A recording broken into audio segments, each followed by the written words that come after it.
The Galactic Council Chamber stretched vast and gleaming under artificial stars that mimicked a dozen different home-world skies.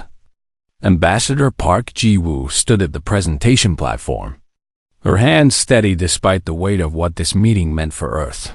Around her, representatives from 47 different species filled the tiered seating, their forms ranging from insectoid to reptilian to things that defied easy classification. Honored counselors, Park began, her voice carrying through the translation matrix. Earth requests consideration for military partnership status within the Galactic Council. A ripple of clicking sounds came from the insectoid section. Counselor Vexter, whose species had held military dominance for 3 centuries, raised one of his forearms. Ambassador Park, we have reviewed your world specifications. Vexter's translated voice held barely concealed amusement. Your planet's gravity is unremarkable. Your species' physical capabilities are frankly underwhelming. What exactly qualifies Earth for military partnership? Park had expected this. She gestured, and the holographic display shifted to show Earth's biosphere data. Earth is classified as a death world, Counselor. Our evolutionary environment has produced resilient, adaptable survivors.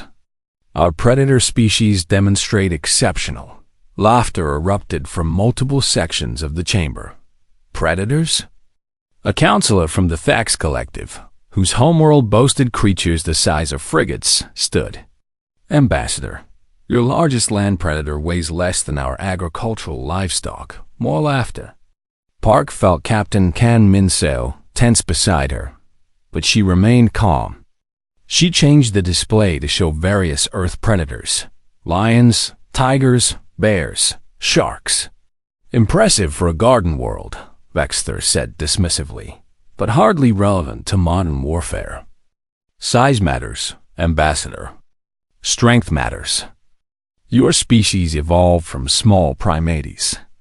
You lack the physical dominance necessary for, what about efficiency? Dr. Lee Hai-jin interrupted from her position behind Park. The xenobiologist stepped forward. Counselors, may I demonstrate something? Park nodded, and Lee activated a new file. The hologram showed a stocky, dark-furred creature moving through snow. This is a wolverine, Lee explained. It weighs perhaps 15 kilograms. Yet it regularly kills prey 5 to 10 times its size. It drives bears creatures 50 times its mass away from food. It never surrenders territory. It never stops hunting. A curious anomaly, Vexter said, but his tone had shifted slightly. Still, we are discussing military capability, not wildlife curiosities. The wolverine represents a principle, Park said firmly. Pound-for-pound lethality, relentless determination, refusal to yield regardless of opponent size. These traits define Earth's predators. They also define humanity. The chamber fell quieter, but the skepticism remained palpable. Your philosophical arguments are noted, Ambassador, Vexter said. However, the Council requires practical demonstrations of capability. Your military forces have no combat record against galactic standard threats. Your technology is adequate but unremarkable. Your physical specifications place us below minimum combat effectiveness standards. Park finished. Yes, we've read your preliminary assessment. Then you understand our decision. Vexter settled back into his seat. Earth's application for military partnership is denied. You may reapply in 50 standard years, provided your species advances sufficiently. This council recognizes Earth as a commercial partner only. Captain Kang couldn't contain himself. You're making a mistake, Counselor. Our species has survived ice ages, plagues, global conflicts. We've overcome circumstances common to most developing worlds. Vexter interrupted. You've done well for primitives, Captain, but the galactic stage requires more. Know your place. The words hung in the air like a slap. Park placed a restraining hand on Kang's arm. "We thank the Council for their consideration," she said with rigid politeness. "Earth will respect your decision." As the human delegation gathered their materials to leave, alarms suddenly shrieked through the chamber. Counselors jerked upright, their attention snapping to emergency displays that materialized in the air. "What's happening?" Park asked the nearest aide, a young Thaxian. "Border attack," the aide whispered, eyes wide. "The Krell Dominion just hit 3 colony worlds simultaneously." The chamber erupted into chaos. The Krell Dominion was known to everyone, a brutal, expansionist empire that had been quiet for decades. If they were moving again, it meant war. Vexter was shouting orders, coordinating with military commanders through his neural link. Other counselors scrambled to contact their home fleets. The carefully maintained order of the chamber dissolved into panic. Park watched for a moment, then approached Vexter's platform. "Counselor, Earth has rapid response forces that could—" "This is not your concern." "Human," Vexter didn't even look at her. "Return to your world. The Council will handle this. But we have specialized units trained in—" I said no. Now Vexter did look at her, his compound eyes glittering. "We do not need help from a species whose predators are smaller than our livestock. Go home, Ambassador Park. Leave warfare to those bred for it." Captain Kang pulled Park away before she could respond.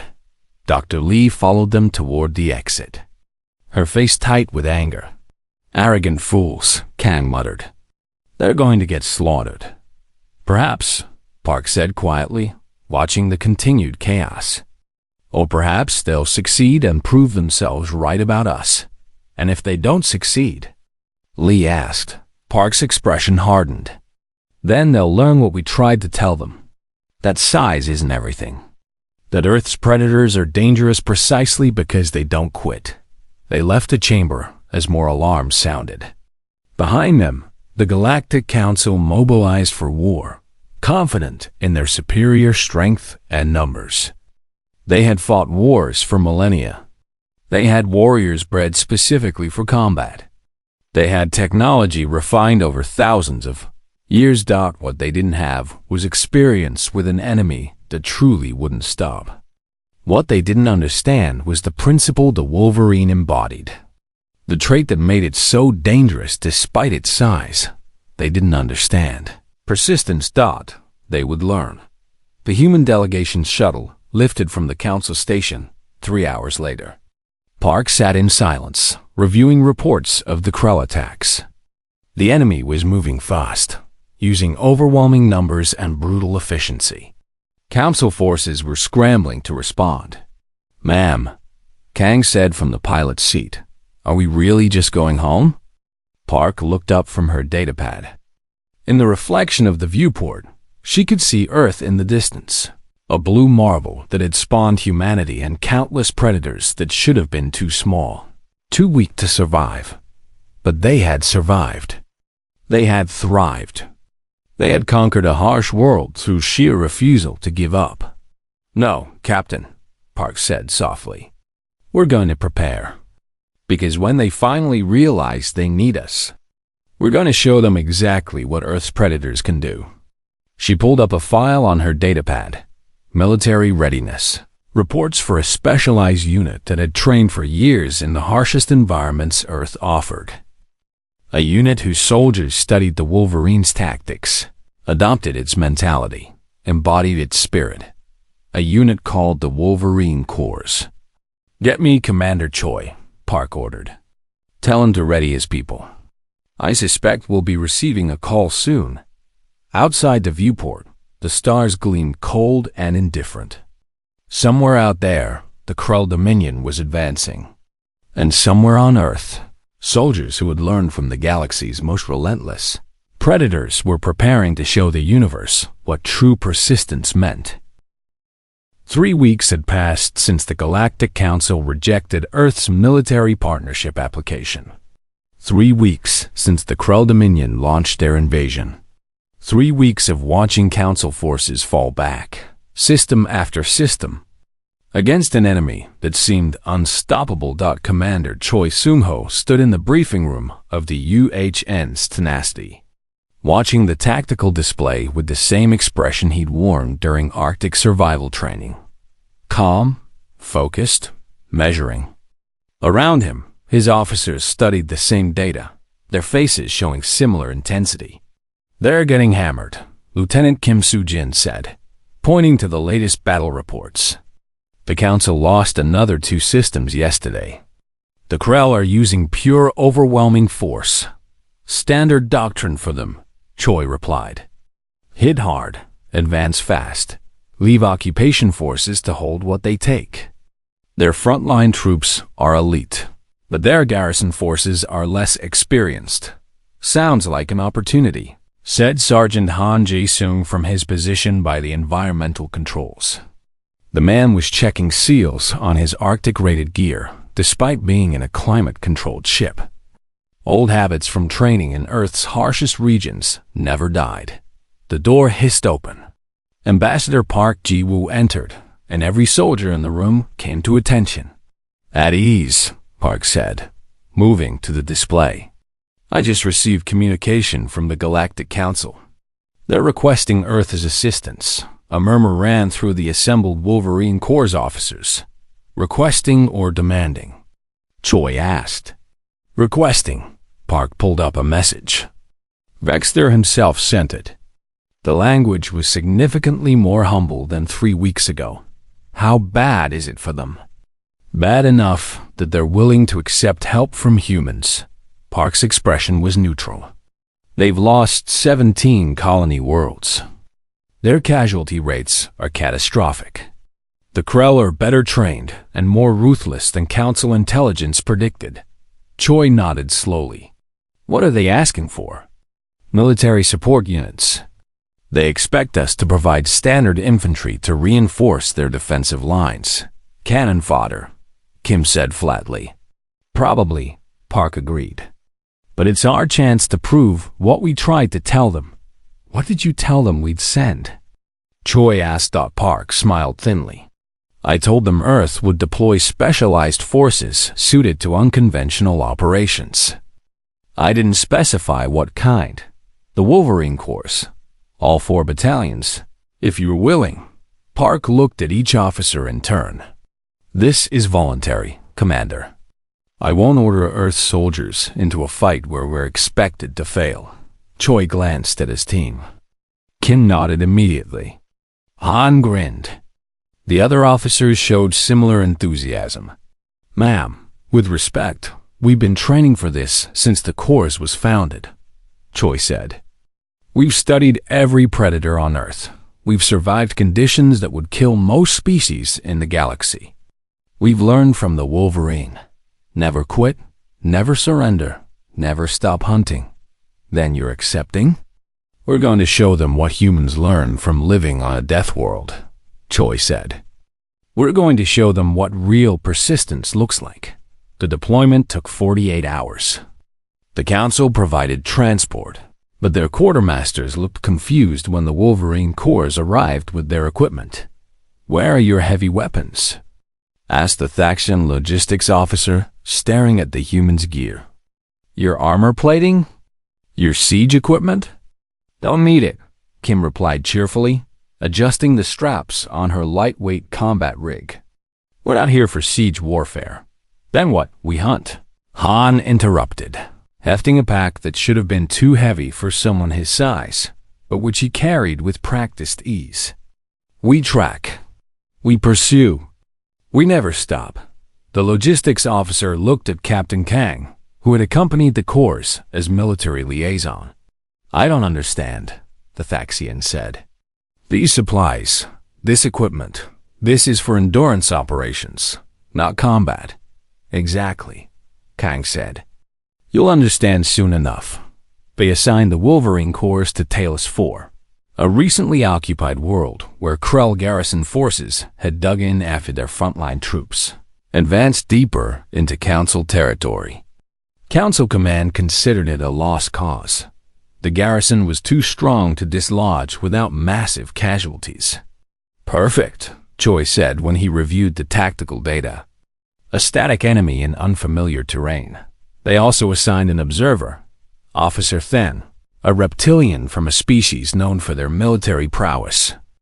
Then's job was to evaluate human performance and report back to the council. Then met Choi on the transport down to Talos 4. "Commander," Then said, his scales rippling with what might have been concern, "I've reviewed your force composition. You have 400 soldiers against an estimated 20,000 Krell occupiers. The odds are irrelevant," Choi finished. "Officer Then, do you know what a wolverine is?" "The creature your unit is named after, yes." I reviewed the files. A small Earth predator. A small Earth predator that routinely drives off bears 50 times its size, Choi corrected. It does this through sheer aggression and refusal to back down. It marks territory and defends it against anything. It can travel 40 kilometers a day hunting. It never gives up. That's an animal, Commander. We're discussing modern warfare, Choi smiled. We are animals, Officer Then. Persistent predators from a death world. We evolved to hunt by running prey until it collapsed from exhaustion. Our ancestors would chase antelope for days until the animal literally couldn't run anymore. That trait didn't disappear. We just refined it. Then's scales shifted colors, indicating confusion. You plan to outrun the Krell? We plan to outlast them. Choi turned to the viewport, where Talos IV grew larger. The Krell are strong, well-armed, and numerous. But they're not from a death world. They didn't evolve to keep going when everything says stop. They don't have our endurance. I still don't see how. You will, Choi promised. Just try to keep up. The Wolverine Corps inserted under cover of darkness, splitting into 4-person teams that vanished into Talos IV's wilderness within minutes of touchdown. Council observers tracking their biosigns reported confusion. They're spreading out, one observer reported to Then, moving away from Krell positions. This makes no tactical sense. They're hunting, Then said, beginning to understand. They're not engaging the enemy. They're studying them first. For 3 days, nothing happened. Krell forces maintained their positions. Council Command grew impatient. Then the attacks began. A supply convoy disappeared on the road between 2 Krell bases. No distress call. No signs of battle. Just gone. An observation post went silent. When reinforcements arrived, they found the post empty, equipment intact, soldiers vanished. A patrol failed to report in. Search teams found their transport abandoned in a ravine. Krell Commander Jacqueron stared at the reports with growing unease. What's happening? He demanded of his intelligence officer. Where are these humans? Unknown, Commander. We've detected no major troop movements, no staging areas. It's as if they're ghosts. Send hunter teams. Track them down. The hunter teams deployed at dawn. They were Krell elite soldiers, trained in pursuit and capture. They found nothing. Instead, 2 days later, 100 teams stumbled back to base, exhausted and terrified. They hunted us, the team leader gasped. We tracked human signs for 30 hours. Then we realized the signs were leading us in circles. They were behind us the whole time. They watched us tire ourselves out. Then they ambushed us. And, Jacqueron demanded, they destroyed our equipment and supplies. Then they vanished. We had to walk back. 40 kilometers. They followed us the whole way, staying just out of sight. Every time we stopped to rest, we'd find marks carved in trees. Claw marks. Jacqueron pulled up surveillance data from orbital platforms. The images showed heat signatures moving through Talos IV wilderness, never stopping, always in motion.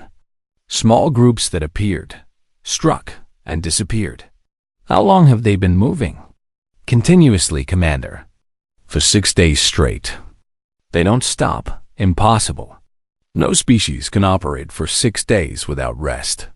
But the data didn't lie. The humans were out there, moving through terrain that should have exhausted them, striking with precision and vanishing before Krell reinforcements could respond. What are they? Jackaron whispered. On his assigned patrol with Kim's team, Officer Then was learning the answer to that question firsthand. They had been moving for 72 hours with minimal rest, and Then was barely keeping pace, despite his species' reputation for endurance. How? He gasped as they climbed another ridge. How are you still moving? Kim grinned back at him. This is what we do, officer. On Earth, humans used to hunt by persistence. We'd chase animals until they collapsed. We're just doing what comes naturally. But the terrain, the distance. We trained in worse, one of Kim's team members said. Arctic operations, desert survival, mountain warfare. This is mild. They crested the ridge. Below, a Krell supply depot sat unaware. Target acquired. Kim whispered into her com. Beginning observation. We'll hit them in 36 hours. 36 hours? Then asked. Why wait? Because they'll be tired by then, Kim explained. We'll watch them, learn their patterns, wait until they're at their weakest. Then we strike. That's how Wolverines hunt. Patience and persistence. Then watch these small humans, each carrying heavy packs, having moved for 3 days straight through hostile terrain, preparing to wait another 36 hours before attacking an enemy that outnumbered them 50-1. And he understood, finally, what the Galactic Council had failed to grasp. Krell Commander Jackaron hadn't slept properly in 9 days. Every time he closed his eyes, he imagined human soldiers watching from the darkness, waiting with inexhaustible patience for him to lower his guard. The reports kept coming, each one worse than the last. Another convoy lost, his aide reported, mandibles clicking nervously. Third one this week. Same pattern. Ambushed in remote terrain, supplies taken or destroyed, vehicles disabled. By the time our quick response teams arrive, the humans are gone. How many humans? Tracks indicate 4 to 6 individuals per attack. Jackaron slammed his fist on the tactical display. 4 to 6? We're losing supply lines to teams smaller than a standard patrol. Yes, Commander. The aide hesitated. There's more. Observation Post 7 went silent last night. We sent a platoon to investigate, and the post was empty. No bodies, no signs of struggle. But every piece of equipment was sabotaged. Precisely, methodically destroyed. And they left a message. The aide activated a video feed. Jackaron stared at the words carved into the post metal wall. We never stop. They're playing psychological games. Jackaron said, trying to sound confident. Trying to make us afraid. It's working, Commander. The aide's voice dropped. The troops are calling them the relentless ones. They say the humans don't sleep, don't tire, don't ever quit hunting. Superstitious nonsense. Is it? The aide pulled up biosign tracking data. Our orbital scans show human teams operating continuously for 12 days now. 12 days, Commander. They should be dead from exhaustion, but they're still out there, still moving, still attacking. Jackaron studied the data. The heat signatures of human teams crisscrossed HFY's surface like a web, never stopping, always in motion. Even as he watched, one team covered another 15 kilometers through mountain terrain. What are they? He muttered. In the wilderness, 70 kilometers from the nearest Krell base, Lieutenant Kim Soo-jin and her team prepared for their next operation. Officer Then sat against a tree, his scales dull with exhaustion. He had been with Kim's team for 14 days, and it felt like 14 years. How do you do this? Then asked as Kim checked her equipment with the same methodical precision she'd shown on day 1. 14 days of continuous operations.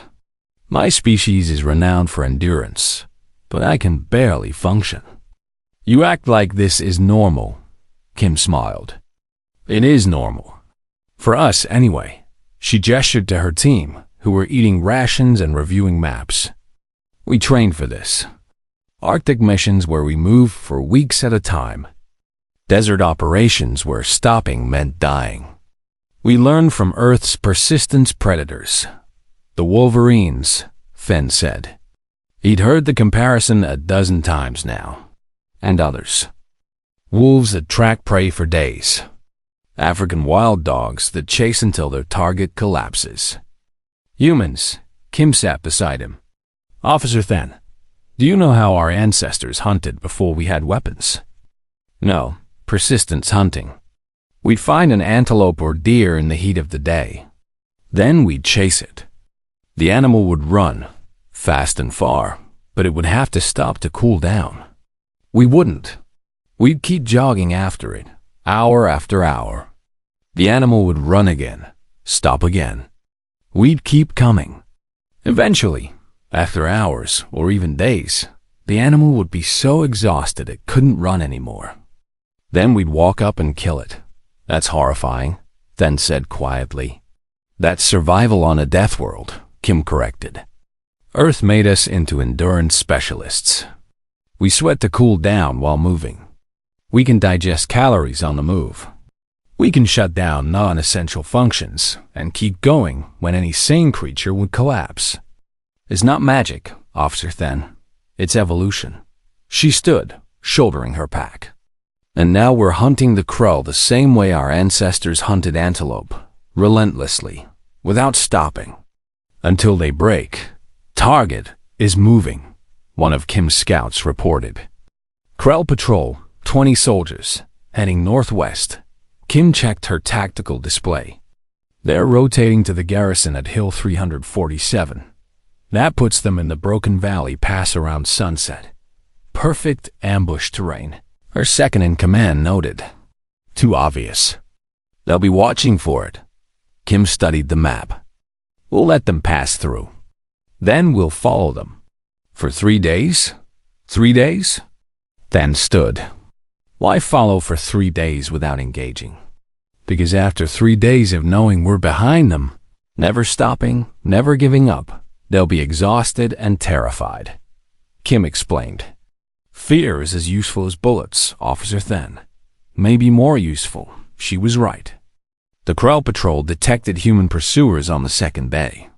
They tried to shake them. Fast march, doubling back, setting ambushes. Nothing worked. The humans stayed behind them, always just out of range, never stopping. The Krell pushed themselves, covering ground at maximum speed. On the third day, the Krell were stumbling with exhaustion. Their leader finally called for transport evacuation. Abandoning the patrol route entirely, Kim's team watched the transport leave, then moved to their next target. You didn't even attack them, Fenn said. Incredulous. Didn't need to, Kim replied. We removed a 20-soldier patrol from the field without firing a shot. They're too exhausted to patrol again for days. And they'll tell everyone about the humans who chased them for 72 hours without stopping. That fear spreads across Talos 4, the same pattern repeated. Sergeant Han Jae-sung's team executed a 12-day operation, circling a major Krell supply hub and picking off every scouting patrol sent to find them. The Krell garrison grew increasingly isolated, afraid to send out patrols that never returned. Another team, led by Captain Nam De-yoon, spent 18 days sabotaging Krell equipment. Not destroying it that would have been too obvious. Instead, they made tiny changes, loosening bolts that would fail under stress, corrupting navigation data, contaminating fuel supplies with compounds that would cause failures days later. The Krell never knew what would break next. Commander Choi coordinated from a mobile command post that relocated every 6 hours. He reviewed reports from all teams, noting patterns. They're breaking, he told Ambassador Park over encrypted comm. Not from battlefield defeats, from exhaustion and fear. They can't cope with an enemy that never stops. The Council is noticing, Park replied. They're asking how we maintain operational tempo. They can't believe you've been in continuous operation for 3 weeks. Tell them we learned from the best teachers. Earth's predators. Choi pulled up a video file. And show them this. The video showed a wolverine in Earth's Arctic, pursuing a caribou 5 times its size. The caribou ran. The wolverine followed. The caribou ran again. The wolverine kept coming. For 3 hours, the pattern repeated, until the exhausted caribou could barely stand. The wolverine took it down through sheer refusal to quit. That's us, Choi said. That's what we're doing to the crow. We're not stronger. We're not faster. But we never ever stop in the Galactic Council chamber. Counselor Vexter watched combat footage with growing disbelief. The humans weren't fighting conventional battles. They were conducting a campaign of relentless pursuit that was destroying Krell morale. This is impossible, he said to his military advisors. They've been operating continuously for 23 days. Sentient beings cannot maintain this pace. Humans can, Dr. Lee Hyjin said. She'd been brought in to explain Earth biology to the Council. Our evolution on a high-gravity death world created exceptional endurance. We can operate for weeks with minimal rest. We sweat to cool our bodies while moving. We can consume and digest food on the march. We're persistence predators, Counselor. It's literally what we evolved to do. She showed them more footage of Earth predators. Wolves running down elk. African wild dogs chasing wildebeest. Humans jogging after prey until it collapsed. You asked what qualifies Earth for military partnership, Lee continued. This does. Not our strength or size, but our capacity for relentless pursuit. The Krell are learning what happens when they face an enemy that simply will not stop. Ever. Back on Talos 4, Jackaron made a desperate decision. He would commit his entire garrison, 8,000 troops, to a massive sweep. Operation to eliminate the human teams. The humans detected the mobilization within hours. They're coming for us? Kim reported to Choi. All of them? Good, Choi replied. How long can we stay ahead of them? In this terrain? Indefinitely. Then let's give them a chase they'll never forget. For 9 days. 8,000 Krell troops pursued 400 humans through Talos the Fourth's wilderness. The humans stayed ahead, sometimes by minutes, leaving just enough trail to keep the Krell following. They led them through ravines, across rivers, over mountains. The Krell pushed harder, determined to catch these infuriating humans. The humans simply kept going. On day 6, Krell soldiers began collapsing from exhaustion. On day 7, units started abandoning the chase. By day 9, the entire operation fell apart as demoralized. Exhausted Krell troops limped back to base. The humans hadn't fired a single shot. Jackaron watched his army return in defeat and understood finally what he was facing. These weren't soldiers in any conventional sense.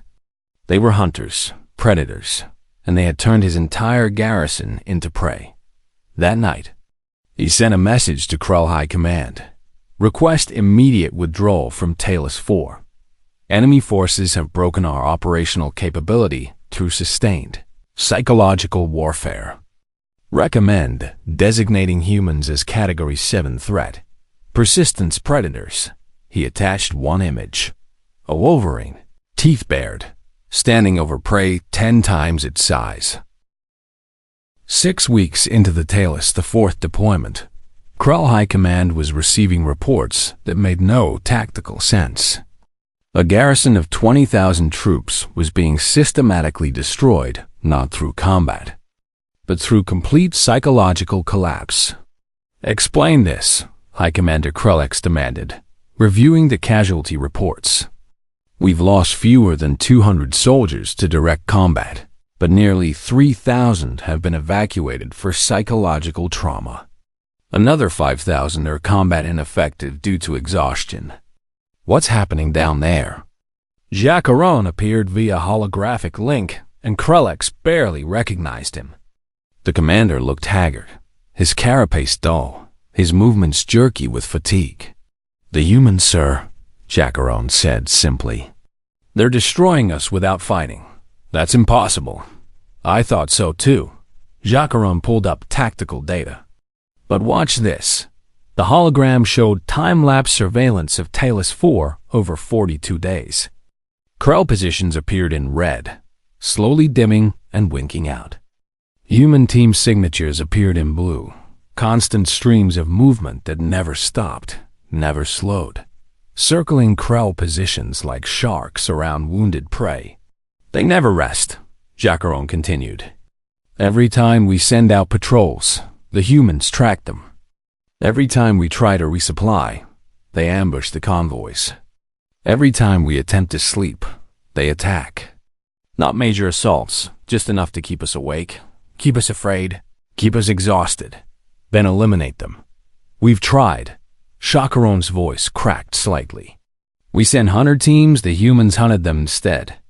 We deployed tracker units. They led our troops on week-long chases that left our soldiers broken. We set ambushes. The humans detected them and waited until our troops were too tired to maintain position. Sir, we are fighting an enemy that operates continuously for weeks without degradation. They don't stop. All species need rest. Not like these humans." Jacqueron transmitted biosign data. "Council observers are tracking them. Teams have been operational for over 40 days with minimal rest periods. They eat while moving. They sleep in shifts of 2 hours while still maintaining defensive positions. They cover 50 kilometers a day through hostile terrain like it's nothing. This isn't normal, sir." "They're not normal." In the Wolverine Coursefield command post, Commander Choi reviewed the same data from a different perspective. Officer Then sat across from him, no longer the skeptical observer, but a convert to the human approach. "Your assessment, officer?" Choi asked. "The Krell garrison is on the verge of collapse," Then said. "Not from military defeat, but from cumulative exhaustion and terror. They call your soldiers the relentless ones now. It's become psychological warfare as much as physical." "Good." Choi marked several positions on the tactical map. "Then we escalate. We're going after their main supply depot, the one supporting their entire occupation force." Then studied the target. "Commander, that facility has 8,000 defenders. Hardened positions. Automated defenses. Your entire force is 400 soldiers. We're not assaulting it," Choi explained. "We're besieging it. Wolverine style. Over the next 3 weeks, the Wolverine Corps demonstrated what a siege meant to persistent predators.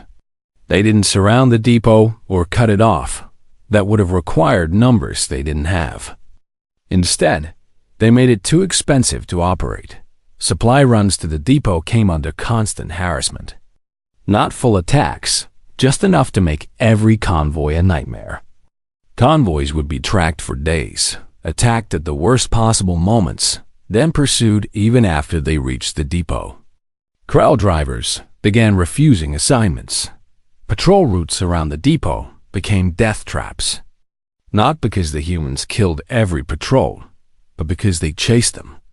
Lieutenant Kim's team once pursued a Krell patrol for 6 days straight, never attacking, just following. The patrol finally radioed for emergency extraction. The soldiers too terrified and exhausted to continue. Automated defenses were bypassed through patience.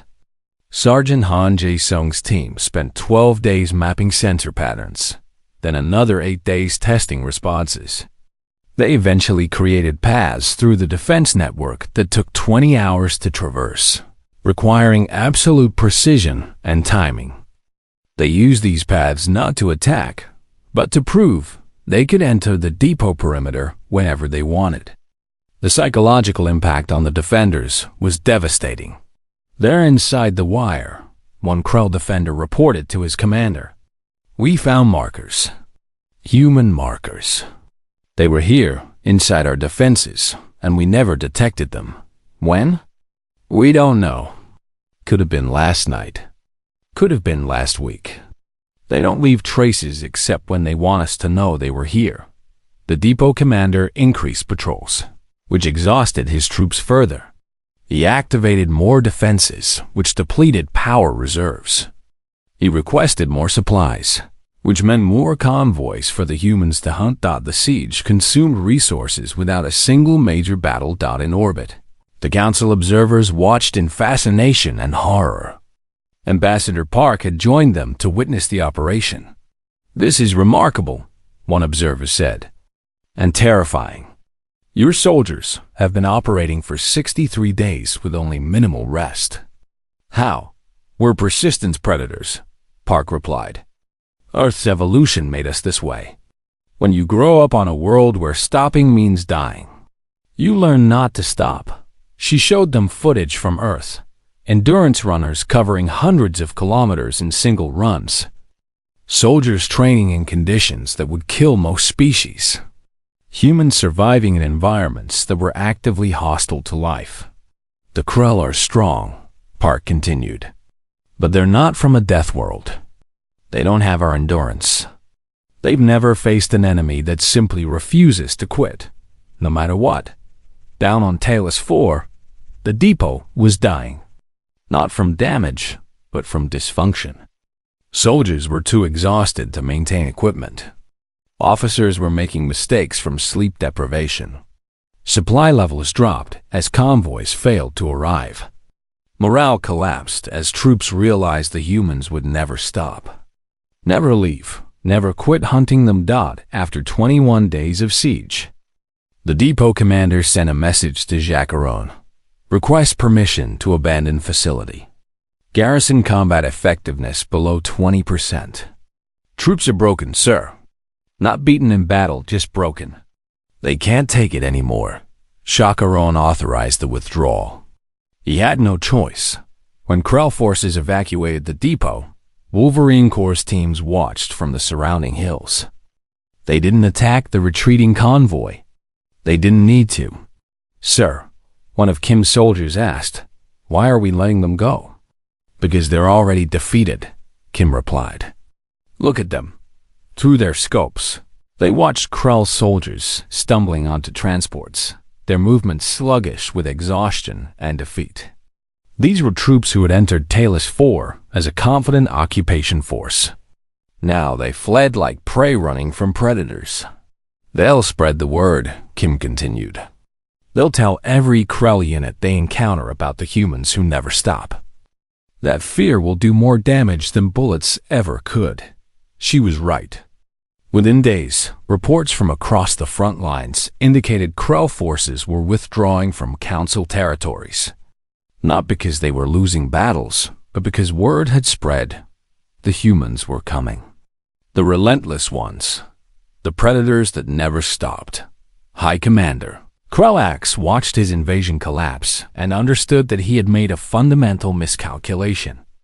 He had measured the enemy by size and strength, ignoring the most dangerous quality, will. "Recall all forces from Council space," he ordered.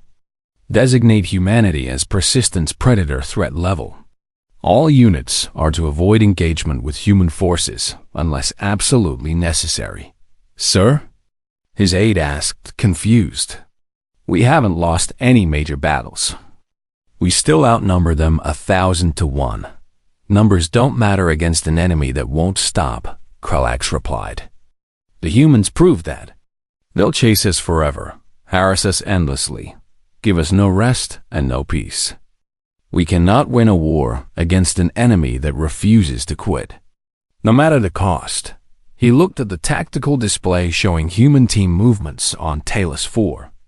Those constant blue lines that never stopped moving. "They're not soldiers in any conventional sense," he said quietly. "They're hunters. And they've made us their prey." In the Galactic Council chamber, Councilor Vexter received the news of Krell withdrawal with stunned silence. The entire invasion, which had seemed unstoppable 6 weeks ago, was collapsing. Not from military defeat, but from the actions of 400 human soldiers.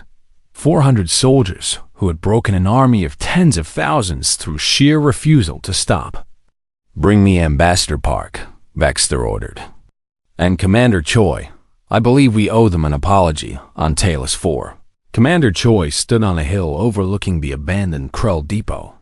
His soldiers, tired but unbroken after 65 days of continuous operations, gathered around him. "The council wants us back for a ceremony," Choi told them. "Recognition for our service. What do we tell them, sir?" Han asked. Choi smiled. "We tell them what we've been saying all along. Size doesn't matter. Strength doesn't matter. The refusal to quit, that's what wins wars." He looked at his troops. These humans who had learned from Earth's most relentless predators and embodied their spirit. "We tell them about wolverines," Choi continued.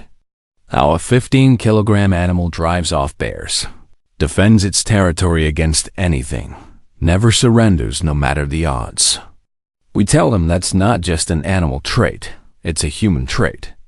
It's what we are." The soldiers nodded, understanding they were the Wolverine Corps.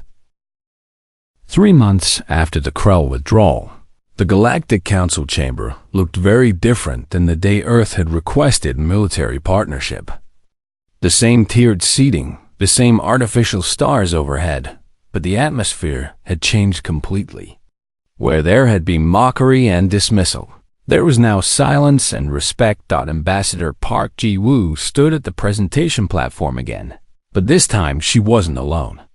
Commander Choi Seung-ho stood beside her in full Wolverine Corps dress uniform, the unit insignia, a snarling wolverine prominent on his shoulder.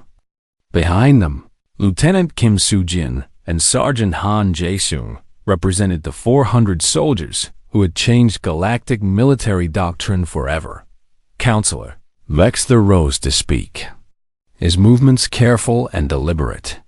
The arrogance was gone. "Ambassador Park, Commander Choi," Vexter began. 3 months ago, this council rejected Earth's application for military partnership. We did so based on measurements of physical strength, technological capability, and size. We were wrong. The admission hung in the air. Other counselors nodded, a ripple of agreement through the chamber. "Your Wolverine Corps defeated an enemy force 50 times its size without winning a single conventional battle," Vexter continued. "You achieved what our combined militaries could not. You drove the Krell Dominion from Council space entirely, not through superior firepower, but through superior will." He gestured. And holographic displays showed footage from Talos 4, human teams moving endlessly through wilderness, pursuing Krell patrols until they broke, maintaining operations for weeks that should have been impossible. "We failed to understand what you tried to tell us," Vexter said. "That predators are not measured in kilograms or firepower, but in determination. That Earth's harsh environment created not just survivors, but persistence hunters. That humanity embodies these traits." Park inclined her head graciously. "The council had no reason to believe us without proof. We provided that proof, at significant cost," another counselor noted. "Your soldiers operated continuously for over 60 days. The physical toll must have been immense." Commander Choi stepped forward. "With respect, Counselor, that's standard for Wolverine Corps operations. We train in Earth's Arctic for months at a time, in deserts where temperatures exceed 50 degrees, in mountains where the air barely supports life. 60 days of operations on Talos 4 was challenging, but well within our capabilities. Impossible," muttered a counselor from the Thax Collective. "For most species." "Yes," Dr. Lee Hai-jin said, joining the humans at the platform. "But not for persistence predators from a death world." "May I explain?" Vexter gestured permission, and Lee activated a biological presentation. Humans evolved on a planet with high gravity, extreme climate variations, and numerous predator species. To survive, we developed exceptional endurance. Our sweat-based cooling system allows us to regulate temperature while moving. Our digestive efficiency lets us process food on the march. Our psychological resilience allows us to continue functioning when exhaustion would stop most species. These aren't superhuman abilities. They're standard human biology. She showed comparative data, human endurance metrics versus other galactic species. The numbers were stark. Humans could operate 3 to 5 times longer than most species before requiring rest. But biology alone doesn't explain what happened on Talos 4, Lee continued. That requires understanding Earth's apex predators. The wolverine, for instance. The hologram shifted to show a wolverine defending a kill from a grizzly bear 10 times its size. Pound for pound, wolverines are among Earth's most formidable predators. They don't rely on size or strength. They rely on aggression, territoriality, and absolute refusal to back down. They'll fight anything, chase anything, outlast anything. This isn't recklessness. It's a survival strategy refined over millions of years. She looked at the council. Humanity learned from these animals. We studied them. We adopted their strategies. The Wolverine Corps embodies this philosophy. Size doesn't matter. Strength doesn't matter. The refusal to quit matters most. And it works, Vexter said quietly. The Krell Dominion has designated humanity as a Category 7 persistence predator threat. They've issued standing orders to avoid engagement with human forces. An empire that has conquered hundreds of worlds is now afraid of Earth. They should be, Choi said simply, because we don't stop. Ever. The council chamber fell silent, digesting this statement. Which brings us to today's vote, Vexter announced. The council will now consider Earth's application for military partnership. All in favor? Every councilor raised their assent. Not a single dissenting voice. Earth is granted full military partnership status within the Galactic Council, Vexter declared. Furthermore, humanity is designated as the Council's persistence warfare specialists. Commander Choi, your Wolverine Corps will serve as the foundation for a new multi-species unit trained in human endurance tactics, Choi nodded. We accept, Counselor. With conditions? Conditions? Vexter's compound eyes glittered with what might have been amusement. We train them our way, Choi said firmly. Arctic operations. Desert survival. Mountain warfare. They learn what it means to be a persistence predator, or they don't earn the designation. Agreed. I'm assigning officers then to coordinate with your training program. Then, watching from the observation area, stood and saluted. The reptilian officer had spent 2 months with the Wolverine Corps and had emerged changed. Leaner and harder, but also understanding what humans meant by persistence. It will be my honor. Commander, then said Park stepped forward. The council should understand. This isn't just about military tactics. This is a fundamental shift in how you think about warfare. Most species fight until victory or defeat. Humans fight until we win or there's nothing left to fight for. That's not hyperbole, it's evolutionary reality. She activated footage from Earth's history. Human explorers crossing frozen continents, climbers summiting deadly peaks, survivors enduring impossible situations through sheer refusal to die. Earth created us through hardship, Park continued. Every disaster, every ice age, every threat made us more persistent. We're not the strongest species in the galaxy. We're not the smartest or the fastest. But we're the ones who won't stop. That makes us dangerous allies and terrifying enemies. Which is why we're honored to have Earth as our ally, Vexter said. And why we're establishing the Galactic Persistence Warfare Academy on Earth.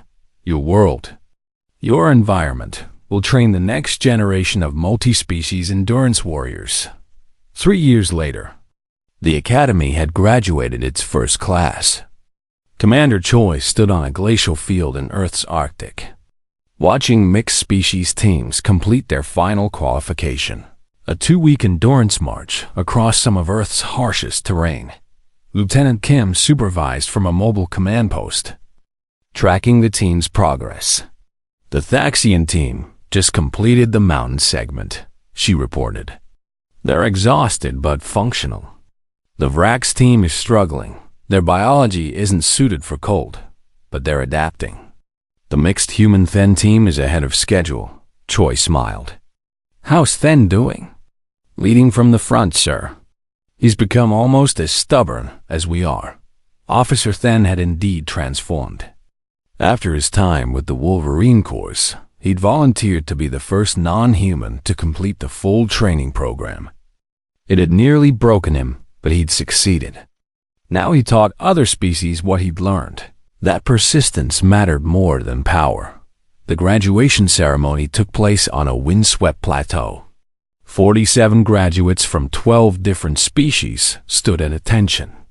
Wearing the Wolverine Corps' insignia, they'd earned through months of the hardest training the galaxy had ever seen. Park addressed them, her breath visible in the cold air. 3 years ago, the Galactic Council mocked Earth's predators, she said. They looked at animals like the wolverine and saw weakness. Small size, limited strength. They failed to see the real threat. Absolute refusal to surrender. She walked along the line of graduates. You've learned what that means.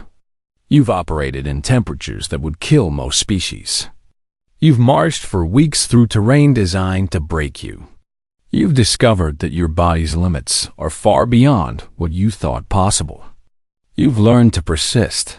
She stopped at the center of the formation. You're no longer bound by your species' traditional limitations. You're persistent predators now. When you deploy, enemies won't face conventional soldiers. They'll face hunters who never stop, never quit, never surrender. That's what the Wolverine taught us. That's what you've become. Choi stepped forward. Final lesson, he said. Never forget where this philosophy came from.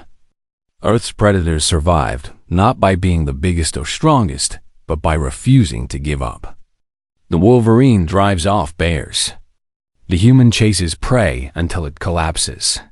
These aren't just tactics. They're proof that what matters more than size. He raised his voice. When you face impossible odds, remember, Wolverines don't check the size of their opponents before fighting. They just fight. When you're exhausted and want to quit, remember, persistence predators don't stop when they're tired.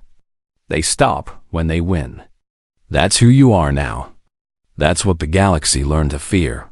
The graduates saluted, and Choi saw in their eyes what he'd seen in his own soldiers on Talos 4.